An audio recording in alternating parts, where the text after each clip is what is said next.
ஒவ்வொரு கிழமைக்கும் ஒரு தனித்துவமான குணம் உண்டு. அந்த கிழமைகளில் பிறக்கும் பெண் குழந்தைகளுக்கும் அந்த கிழமைக்கே உரிய குணங்கள் இருக்கும் என்று ஜோதிட சாஸ்திரம் கூறுகிறது. ஞாயிற்றுக்கிழமை அழகு, கவர்ச்சி, வசீகரம் கொண்டவர்களாக இருப்பார்கள். தைரியம், தன்னம்பிக்கை அதிகம் இருக்கும். சூரியனைப் போல பிரகாசமாக இருப்பார்கள். திங்கட்கிழமை அமைதியான சுபாவம் கொண்டவர்கள். உணர்வுகளை புரிந்து கொள்ளும் தன்மை இருக்கும். கலைகளில் ஆர்வம் கொண்டிருப்பார்கள். செவ்வாய்க்கிழமை தைரியம், சாகசம், துணிச்சல் அதிகம் இருக்கும். கோபம் அதிகமாக இருக்கும். நீதி, நேர்மைக்கு முக்கியத்துவம் கொடுப்பார்கள். புதன்கிழமை அறிவு கூர்மை அதிகம் இருக்கும். பேச்சுத் திறமை நன்றாக இருக்கும். எதையும் எளிதில் புரிந்து கொள்ளும் திறன் இருக்கும். வியாழக்கிழமை நல்ல குணம் கொண்டவர்கள். மரியாதைக்குரியவர்களாக இருப்பார்கள்.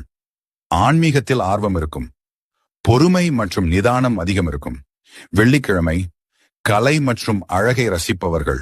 வசதியான வாழ்க்கை வாழ விரும்புவார்கள். மற்றவர்களை மகிழ்விக்கும் குணம் இருக்கும். சனிக்கிழமை கடின உழைப்பாளிகளாக இருப்பார்கள். பொறுமை மற்றும் விடாமுயற்சி அதிகம் இருக்கும்.